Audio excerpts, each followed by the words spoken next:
Hi friends, ಎಲ್ಲರಿಗೂ ನಮಸ್ಕಾರ. ರವಿಚಂದ್ರಿಕಾ ಕಿಚನ್ಗೆ ಸ್ವಾಗತ. ಇವತ್ತಿನ ಒಂದು ಹೊಸ ರೆಸಿಪಿಯೊಂದಿಗೆ ನಿಮ್ಮೊಂದಿಗೆ ಬರ್ತಾಯಿದ್ದೀನಿ. ಇವತ್ತು ಏನಪ್ಪ ಮಾಡ್ತಾಯಿದ್ದೀನಿ ಅಂದರೆ ಗೋಧಿ ಹಿಟ್ಟಿನ ನೂಡಲ್ಸ್ ಮಾಡ್ತಾಯಿದ್ದೀನಿ. ತುಂಬ ಆರೋಗ್ಯಕರವಾದಂಥ ಗೋಧಿ ಹಿಟ್ಟಿನ ನೂಡಲ್ಸು. ಹೊರಗಡೆ ಎಲ್ಲ ತಂದು ತಿನ್ನೋದಕ್ಕಿಂತ ಮೈದಾ ಹಿಟ್ಟು ತಿನ್ನೋದಕ್ಕಿಂತ ಈ ಥರ ಮಾಡ್ಕೊಂಡು ತಿನ್ನೋದು ತುಂಬ ಚೆನ್ನಾಗಿರುತ್ತೆ. ಇಲ್ಲಿ ನೂಡಲ್ಸ್ ಮಾಡೋದಕ್ಕೆ ನಾನು 2 ಕಪ್ ಗೋಧಿ ಹಿಟ್ಟನ್ನು ತೊಗೊಂಡಿದ್ದೀನಿ. ಏನೆಲ್ಲ ಸಾಮಗ್ರಿಗಳು ಬೇಕು ನೋಡೋಣ ಬನ್ನಿ. ಇಲ್ಲಿ ಈರುಳ್ಳಿ ಮತ್ತು ಕ್ಯಾಬ್ರೇಜು ಅಂದರೆ ಎಲೆಕೋಸು, ಉದ್ದುದ್ದಾಗಿ ಮತ್ತು ಬೀನ್ಸು, ಕ್ಯಾರೆಟು, ಕ್ಯಾಪ್ಸಿಕಮ್ಮು ಎಲ್ಲ ಕಟ್ ಮಾಡಿ ಇಟ್ಕೊಂಡಿದ್ದೀನಿ. ಹಸಿಮೆಣ್ಸಿಕಾಯಿ ಮತ್ತು ಕೊತ್ತಂಬರಿ ಸೊಪ್ಪು. ಇಲ್ಲಿ ಮೊಟ್ಟೆ ತೊಗೊಂಡಿದ್ದೀನಿ. ಮೊಟ್ಟೆ ನೂಡಲ್ಸ್ ಮಾಡೋಣ ಅಂತೇಳ್ಬಿಟ್ಟು ಇವಾಗ ಇದಕ್ಕೆ ಸ್ವಲ್ಪ ಉಪ್ಪನ್ನ ಹಾಕ್ಕೊಂಡು ನಾವು ಮಿಕ್ಸ್ ಮಾಡ್ಕೊಳ್ಳೋಣ. ಸ್ವಲ್ಪ ಎಣ್ಣೆನ ಸೇರಿಸ್ಕೊಂಡು ಚೆನ್ನಾಗಿ ಮಿಕ್ಸ್ ಮಾಡಿಕೊಂಡು ಫಸ್ಟು ಎಣ್ಣೆಲೆಲ್ಲ ಮಿಕ್ಸ್ ಮಾಡ್ಕೊಂಬಿಡಿ. ಪೌಡ್ರ್ ಜೊತೆ ಎಲ್ಲ ಮಿಕ್ಸ್ ಆಗಲಿ. ಆಮೇಲೆ ನೀರು ನೀವು ಎಷ್ಟೆಷ್ಟು ನೋಡಿಕೊಂಡು ನೀರನ್ನ ಸೇರಿಸ್ಕೊಂಡು ನಾವು ಚಪಾತಿ ಹಿಟ್ಟನ್ನ ಕಲಿಸ್ತೀವಲ್ಲ ಅದಕ್ಕಿಂತ ಸ್ವಲ್ಪ ಸಾಫ್ಟಾಗಿ ನಾವು ಕಲಿಸ್ಕೊಳ್ಳೋಣ ಇದನ್ನು ಚೆನ್ನಾಗಿ. ಯಾರೆಲ್ಲ ನನ್ನ ಚಾನಲ್ನ ಸಬ್ಸ್ಕ್ರೈಬ್ ಮಾಡದೆ ನೋಡ್ತಾ ಇದ್ದೀರಾ ದಯವಿಟ್ಟು ಸಬ್ಸ್ಕ್ರೈಬ್ ಮಾಡ್ಕೊಳ್ಳಿ. ಬೆಲ್ ಐಕನನ್ನು ಕ್ಲಿಕ್ ಮಾಡಿ. ನಾನು ಹಾಕೋ ವಿಡಿಯೋ ಫಸ್ಟ್ ನಿಮಗೆ ಬರುತ್ತೆ.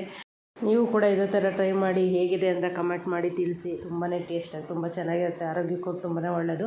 ಮಕ್ಕಳು ಕೂಡ ಚೆನ್ನಾಗಿ ಇಷ್ಟಪಟ್ಟು ತಿಂತಾರೆ. ಇವಾಗ ನಾನು ಒಂದು 10 ನಿಮಿಷ ಇದನ್ನು ಮುಚ್ಚಳ ಮುಚ್ಚಿ ಇಟ್ಟಿದ್ದೆ.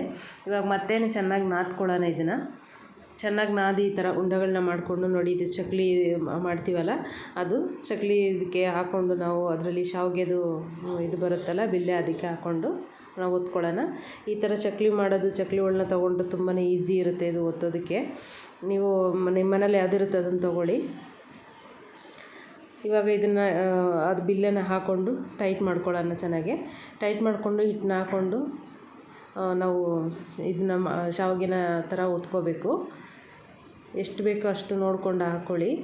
ಇದು ತುಂಬಾ ಗಟ್ಟಿ ಇರೋದ್ರಿಂದ ಹುಷಾರಾಗಿ ಒತ್ತಬೇಕು. ಇದನ್ನು ತಿರುಗಿಸೋದಾದರೆ ತುಂಬ ಚೆನ್ನಾಗಿರುತ್ತೆ ಅದು ತಿರುಗಿಸೋದಕ್ಕೆ.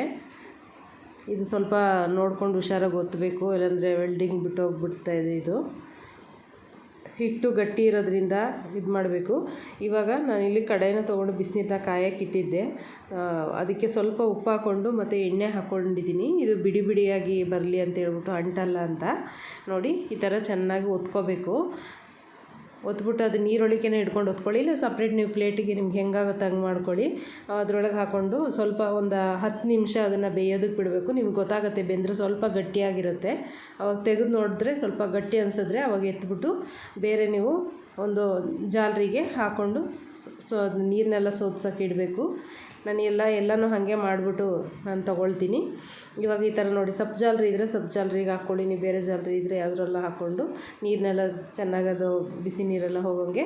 ಆಮೇಲೆ ಇದ್ರ ಮೇಲೆ ನಾವು ತಣ್ಣೀರು ಹಾಕ್ಕೊಂಡು ತಣ್ಣಗೆ ಮಾಡ್ಕೋಬೇಕು. ಇದನ್ನು ನೋಡಿ, ತಣ್ಣೀರು ಹಾಕ್ಬಿಟ್ರೆ ಅದೆಲ್ಲ ಫುಲ್ಲು ಅದು ಅಂಟ್ಕೊಳ್ಳೋದಿಲ್ಲ. ಯಾವುದೇ ನೂಡಲ್ಸ್ ಆದರೂ ಅಷ್ಟೇ ಮೇಲೆ ತಣ್ಣೀರು ಹಾಕ್ಬಿಡ್ಬೇಕು ತಕ್ಷಣ, ಇಲ್ಲಾಂದರೆ ಎಲ್ಲ ಅಂಟ್ಕೊಂಬಿಡುತ್ತೆ. ಇವಾಗ ಮತ್ತೆ ಇನ್ನೊಂದು ಸ್ವಲ್ಪ ಹಿಟ್ಟಿತ್ತಲ್ಲ, ಅದು ಇನ್ನೊಂದು ಥರ ತೋರಿಸೋಣ ಅಂತ ಹೇಳ್ಬಿಟ್ಟು ನಾನು ಅದನ್ನು ಮತ್ತೆ ಲಟ್ಟಿಸ್ತಾ ಇದ್ದೀನಿ. ಚಪಾತಿ ಹಿಟ್ಟು ಯಾವ ಥರ ಲಟ್ಟಿಸ್ತೀವಿ ಅದೇ ಥರ ಲಟ್ಟಿಸ್ತಾ ಇದ್ದೀನಿ. ತೆಳ್ಳಗೆ ನಾವು ಲಟ್ಟಿಸ್ಕೋಬೇಕು. ಚಪಾತಿ ಯಾವ ಥರ ಮಾಡ್ತೀವಿ ಅದೇ ಥರ, ಅದೇ ಹದಕ್ಕೆ ನಾವು ಲಟ್ಟಿಸ್ಕೊಳ್ಳೋಣ. ಲಟ್ಟಿಸ್ಕೊಂಡು ನೀಟಾಗಿ ಅದು ಶೇಪ್ ಬರೋ ಥರ ಕಟ್ ಮಾಡಬೇಕು. ತೆಳ್ಳಗೆಲ್ಲ ಸುತ್ತ ಲಟ್ಟಿಸ್ಕೊಳ್ಳೋಣ. ಹಿಂಗೆ ಎಲ್ಲ ಒಂದೇ ಸಮ ಬರೋದ ರೀತಿ ಲಟ್ಟಿಸ್ಕೊಳ್ಳಿ. ಹಿಂಗೆ ಚಾಕಲ್ಲಿ ಈ ಥರ ಉದ್ದುದ್ದಕ್ಕೆ ಕಟ್ ಮಾಡ್ಕೊಳ್ಳಿ. ನಿಮಗೆ ರೋಲ್ ಕಟ್ಟಿಂಗ್ ಮಾಡೋದಿರುತ್ತಲ್ಲ ಅದಿದ್ರೂ ಇನ್ನೂ ಒಳ್ಳೆಯದೇ. ಕಟ್ಟಿಂಗ್ ಆದಮೇಲೆ ಈ ಥರ ಸ್ಲೈಸಾಗಿ ಸೈಡಿಗೆ ಕಟ್ ಮಾಡ್ಕೋಬೋದು. ಇಲ್ಲ ನೀವು ಹಾಗೇನೂ ಉದ್ದುದ್ದಾಗೆ ಹಾಕ್ತೀನಿ ಅಂತಂದ್ರೂ ಹಾಗೇನೂ ಹಾಕೋಬೋದು, ಏನು ತೊಂದರೆ ಇಲ್ಲ. ನಿಮ್ಗೆ ಯಾವ ರೀತಿ ಈಸಿ ಆಗುತ್ತೆ ಆ ರೀತಿ ಮಾಡ್ಕೊಳ್ಳಿ. ಇವಾಗೆಲ್ಲ ಅದು ಬೆಂದಿದ್ಮೇಲೆ ಎತ್ಬಿಟ್ಟು ಮತ್ತೆ ಇದಕ್ಕೂ ಹಾಗೇ ನೀರು ಹಾಕ್ತಾಯಿದ್ದೀನಿ. ಇವಾಗ ಇಲ್ಲಿ ಎಣ್ಣೆ ನೋಡಿಕೊಂಡು ನಿಮ್ಗೆ ಎಷ್ಟು ಬೇಕೋ ಅಷ್ಟು ಎಣ್ಣೆನ ನೀವು ಹಾಕ್ಕೊಳ್ಳಿ. ಇಲ್ಲಿ 1 ಗೆಡ್ಡೆ ಬೆಳ್ಳುಳ್ಳಿನ ತೊಗೊಂಡು ಚಿಕ್ಕದಾಗಿ ಕಟ್ ಮಾಡಿ ಇಟ್ಕೊಂಡಿದ್ದೆ. ಬೆಳ್ಳುಳ್ಳಿ ಕೂಡ ಎಣ್ಣೆ ಸೇರಿಸ್ಕೊಳ್ತಾ ಇದ್ದೀನಿ. 1 ಹಸಿಮೆಣ್ಸಿಕಾಯಿನ ಹಾಕ್ಕೊಳ್ತಾ ಇದ್ದೀನಿ. ಫ್ರೈ ಮಾಡ್ಕೊಳ್ಳೋಣ ಚೆನ್ನಾಗಿ. ಇದು ಚೆನ್ನಾಗಿ ಫ್ರೈ ಆಗಬೇಕು ಬೆಳ್ಳುಳ್ಳಿ. ಆಮೇಲೆ ಈರುಳ್ಳಿನ ಹಾಕ್ಕೊಳ್ಳೋಣ. ಇಲ್ಲಿ ಉದ್ದುದಾಗಿ ಈರುಳ್ಳಿನ ಕಟ್ ಮಾಡ್ಕೊಂಡಿದ್ದೀನಿ. ನೀವು ಫ್ರೈಡ್ ರೈಸ್ಗೆ ಯಾವ ಥರ ಮಾಡ್ತೀರಾ ಅದೇ ಥರ ಮಾಡಿಕೊಂಡ್ರೆ ಸಾಕು, ಜಾಸ್ತಿ ಬೇಯೋದೇನು ಬೇಡ. ಇದು ತರಕಾರಿಗಳು ಕ್ರಂಚಿಯಾಗಿದ್ರೇ ತುಂಬ ಚೆನ್ನಾಗಿರುತ್ತೆ. ಹೊರಗಡೆ ಎಲ್ಲ ನೂಡಲ್ಸ್ ಯಾವ ಥರ ಮಾಡ್ತಾರೆ ಅದೇ ಥರ ಇರುತ್ತೆ. ಇಲ್ಲಿ ನಾನು ಸಾಸ್ ಗೀಸ್ ಏನೂ ಬಳಸ್ತಾ ಇಲ್ಲ. ಮನೆಯಲ್ಲೇ ಸಾಸ್ ಇಲ್ಲದೇ ಯಾವ ರೀತಿ ಮಾಡೋದು ಅಂತ ನಾನು ತೋರಿಸ್ಕೊಡ್ತಾ ಇದ್ದೀನಿ. ಚೆನ್ನಾಗಿ ತರಕಾರಿಗಳನ್ನೂ ಕೂಡ ಚೆನ್ನಾಗಿ ಫ್ರೈ ಮಾಡ್ಕೊಳ್ಳೋಣ. ನೀರು ಏನು ಹಾಕೋಕ್ಕೆ ಹೋಗಬೇಡಿ. ಆಮೇಲೆ ಟೊಮೆಟೊ ಮತ್ತು ಗರಂ ಮಸಾಲ, ಖಾರ ಪುಡಿ ಮತ್ತು ಇನ್ನೂ ಸ್ವಲ್ಪ ರುಚಿಗೆ ತಕ್ಕಷ್ಟು ಉಪ್ಪು ಹಾಕ್ಕೊಳ್ತಾ ಇದ್ದೀನಿ.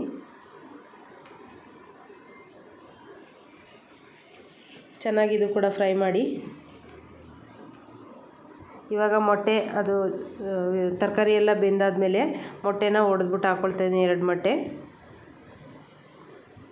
ನೀವು ಮೊಟ್ಟೆ ಬೇಕಂದರೆ ಹಾಕ್ಕೊಳ್ಳಿ, ಇಲ್ಲಾಂದರೆ ಏನು ತೊಂದರೆ ಇಲ್ಲ. ನಾನು ಇಲ್ಲಿತ್ತು ಅದಕ್ಕೆ ಮಕ್ಕಳು ಇಷ್ಟಪಡ್ತಾರೆ ಅಂತ ಮೊಟ್ಟೆನ ಸೇರಿಸ್ತಾ ಇದ್ದೀನಿ. ಮೊಟ್ಟೆ ಇಲ್ಲದೇ ಇದ್ರೂ ಏನು ತೊಂದರೆ ಇಲ್ಲ, ನೀವು ಹಾಗೇ ಮಾಡ್ಕೊಳ್ಳಿ. ಇಲ್ಲಿ ಚೆನ್ನಾಗಿ ಮೊಟ್ಟೆ ಚೆನ್ನಾಗಿ ಫ್ರೈ ಆಗಬೇಕು, ಹಸಿ ವಾಸನೆ ಹೋಗೋ ಥರ ಚೆನ್ನಾಗಿ ಫ್ರೈ ಮಾಡಿ, ಇಲ್ಲಾಂದರೆ ಹಸಿ ಸ್ಮೆಲ್ ಬರುತ್ತೆ. ಫಸ್ಟಿಗೆ ಯಾರೆಲ್ಲ ನನ್ನ ಚಾನಲ್ ಸಬ್ಸ್ಕ್ರೈಬ್ ಮಾಡಿಲ್ಲ ದಯವಿಟ್ಟು ಸಬ್ಸ್ಕ್ರೈಬ್ ಮಾಡಿ, ಲೈಕ್ ಮಾಡಿ, ಶೇರ್ ಮಾಡಿ, ಬೆಲ್ ಐಕನ್ನ ಕ್ಲಿಕ್ ಮಾಡಿ. ನೂಡಲ್ಸ್ ಹೇಗಿದೆ ಅಂತ ಕಮೆಂಟ್ ಮಾಡಿ ತಿಳಿಸಿ, ನೀವು ಕೂಡ ಟ್ರೈ ಮಾಡಿ. ಇವಾಗ ನೂಡಲ್ಸ್ ಇದೆಲ್ಲ ಬೆಂದಿದೆ. ಇವಾಗ ನೂಡಲ್ಸ್ನ ನಾವು ತರಕಾರಿ ಒಳಗೆ ಹಾಕ್ಕೊಳ್ತಾ ಇದ್ದೀನಿ. ತರಕಾರಿ ಒಳಗೆ ಹಾಕ್ಕೊಂಡು ನೂಡಲ್ಸ್ನ ಚೆನ್ನಾಗಿ ಮಿಕ್ಸ್ ಮಾಡೋಣ. ಸಾಸು ಗೀಸು ಏನು ಬೇಡ, ಹಾಗೇ ಸಖತ್ತಾಗಿರುತ್ತೆ ತಿನ್ನೋದಕ್ಕೆ. ನೀವು ಕೂಡ ಪದೇ ಪದೇ ಮಾಡ್ಕೊಂಡು ತಿಂತಾ ಇರ್ತೀರ. ಎಲ್ಲರಿಗೂ ಹೊರಗಡೆ ನೂಡಲ್ಸ್ ಸಿಗಲ್ಲ, ಮನೇಲಿ ಎಲ್ಲಿ ತಂದು ಮಾಡೋಕ್ಕೆ ಅಂತ ಗೊತ್ತಾಗಲ್ಲ. ಮನೇಲಿ ಗೋಧಿ ಇಟ್ಟಿದ್ರೆ ಸಾಕು, ಈ ಥರ ನೂಡಲ್ಸ್ನ ಮಾಡಿಕೊಂಡು ಮಕ್ಳಿಗೆ ಇಷ್ಟಪಡೋ ಥರ ಕೊಡ್ಬೋದು. ನೀವು ತುಂಬ ಚೆನ್ನಾಗಿ ಇಷ್ಟಪಟ್ಟು ತಿಂತಾರೆ, ಎಲ್ಲರೂ ತಿನ್ಬೋದು. ಇಲ್ಲಿ ನಾನು ಒಂದು 3 ಜನಕ್ಕಾಗೋಷ್ಟು ನೂಡಲ್ಸ್ನ ಮಾಡಿದ್ದೀನಿ 2 ಕಪ್ ಗೋಧಿ ಹಿಟ್ಟಲ್ಲಿ. ಚೆನ್ನಾಗಿ ಮಿಕ್ಸ್ ಮಾಡ್ಕೊಳ್ಳಿ. ಸಖತ್ತಾಗಿ ಕಾಣಿಸ್ತಾ ಇದೆ, ಟೇಸ್ಟು ಮಾತ್ರ ಸೂಪರಾಗಿ ಬರುತ್ತೆ. ಇವಾಗ ಟೊಮೆಟೊ ಸಾಸು ಸ್ವಲ್ಪ ಹಾಕ್ಕೊಳ್ತಾ ಇದ್ದೀನಿ. ನೀವು ಇದ್ದರೆ ಹಾಕ್ಕೊಳ್ಳಿ, ಇಲ್ಲಾಂದರೆ ಏನು ತೊಂದರೆ ಇಲ್ಲ. ನೀವು ಹಂಗಿದ್ರೂ ಬೇಕು ಟೊಮೆಟೊ ಸಾಸ್ ಇಲ್ಲ ಅಂತಂದರೆ ಒಂದು ಟೊಮೆಟೊನ ಗ್ರೈಂಡ್ ಮಾಡಿ ನೀವು ಪ್ಯೂರಿ ಮಾಡಿಕೊಂಡು ಕೂಡ ನೀವು ಹಾಕ್ಕೊಳ್ಬೋದು, ನೀವು ಸ್ವಲ್ಪ ಗ್ರೇವಿ ಥರ ಬೇಕು ಅಂತ ಅನಿಸಿದ್ರೆ. ಇವಾಗ ಕೊತ್ತಂಬರಿ ಸೊಪ್ಪನ್ನ ನಾನು ಸೇರಿಸ್ಕೊಳ್ತಾ ಇದ್ದೀನಿ. ನೋಡಿ, ನೂಡಲ್ಸ್ ರೆಡಿಯಾಗಿದೆ, ಸಖತ್ತಾಗಿದೆ. ಟೇಸ್ಟ್ ಮಾಡೋದಕ್ಕೆ ನನ್ನ ಮಗಳಿಗೆ ಕೊಟ್ಟೆ, ಸಖತ್ತಾಗಿದೆ ಅಂತ ಹೇಳ್ತಾ ಇದ್ದಾಳೆ. ಇಷ್ಟ ಆಗಿದೆ ಅಂದ್ಕೊಳ್ತೀನಿ friends. Thank you, bye bye.